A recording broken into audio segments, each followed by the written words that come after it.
రంగయ్య ఇతనొక రైతు. వ్యవసాయం చేస్తూనే తన ముగ్గురు అమ్మాయిల పెళ్లి చేశాడు. ఒకరోజు తన చిన్నమ్మాయికి హెల్త్ బాగోలేదని కాల్ వచ్చింది. ఆర్థికంగా ఇబ్బంది పడుతున్న రంగయ్య తన కూతుర్ని చూడడానికి వెళ్దామంటే డబ్బులు లేవు. అయినా సరే ఇల్లంతా వెతికి కొంత డబ్బు పోగేసి ట్రైన్ ఎక్కేశాడు. రంగయ్య ఎక్కిన బోగిలో కొంతమంది కాలేజ్ స్టూడెంట్స్ అల్లరి చేస్తూ అందరినీ ఇబ్బంది పెడుతున్నారు. కానీ రంగయ్య మాత్రం తన కూతురికి ఏమీ తీసుకెళ్లలేకపోతున్నా అని చాలా బాధపడుతున్నాడు. అప్పుడే ఒక స్టాప్ వచ్చింది. బోగిలోంచి అందరూ దిగిపోయారు. రంగయ్య స్టూడెంట్స్ మాత్రమే ఉన్నారు.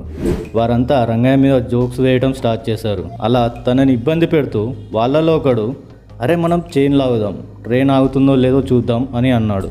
కానీ అలా చేస్తే రైల్వే పోలీసులు వచ్చి ఫైన్ వేస్తారు అని ఇంకొకడు అన్నాడు. ఏం పర్లేదు, ఎవరైనా వస్తే ఈ ముసలాయనే చైన్ లాగాడు అని చెప్దాం. అయినా కూడా మనమే అని తెలిస్తే మహా అయితే ఒక 1000 రూపాయలు ఫైన్ ఉంటుంది. నా దగ్గర 10,000 ఉన్నాయి, నేను ఇస్తాలే అన్నాడు. బాధలో ఉన్న రంగయ్య వాళ్ళ మాటలు సరిగా పట్టించుకోలేదు. ఇంతలో ఒకడు చైన్ లాగేశాడు. కాసేపటికి రైల్వే ఆఫీసర్ అక్కడికి వచ్చి చైన్ ఎవరు లాగారు అని అడిగాడు. ఆ స్టూడెంట్స్ అందరూ రంగయ్య అని చూపించారు. వాళ్ళు చాలామంది ఉన్నారు, రంగయ్య మాత్రం ఒక్కడే. ఎలాగో వాళ్ళ మాటే నమ్ముతారు అని రంగయ్య కూడా అవును నేనే అని ఒప్పేసుకున్నాడు. ఎందుకు చైన్ లాగావు అని ఆఫీసర్ అడిగితే వాళ్ళు ట్రైన్ ఎక్కిన వారందరినీ ఇబ్బంది పెడుతున్నారు, నన్ను కూడా చాలా ఇబ్బంది పెట్టారు, నన్ను బెదిరించి నా దగ్గర నుండి 10,000 డబ్బు లాగేసుకున్నారు, కావాలంటే చూడండి వాళ్ళ దగ్గర నా 10,000 ఉంటాయి అని చెప్పాడు.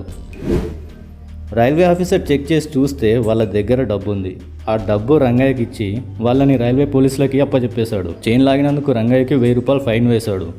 ఆ ఫైన్ కట్టి మిగతా డబ్బులతో తన కూతురికి నచ్చిన కొన్ని ఐటమ్స్ కొని రంగయ్య తీసుకెళ్తాడు. ఈ వీడియో నచ్చితే లైక్ చేసి ఛానల్ని సబ్స్క్రైబ్ చేసుకోండి.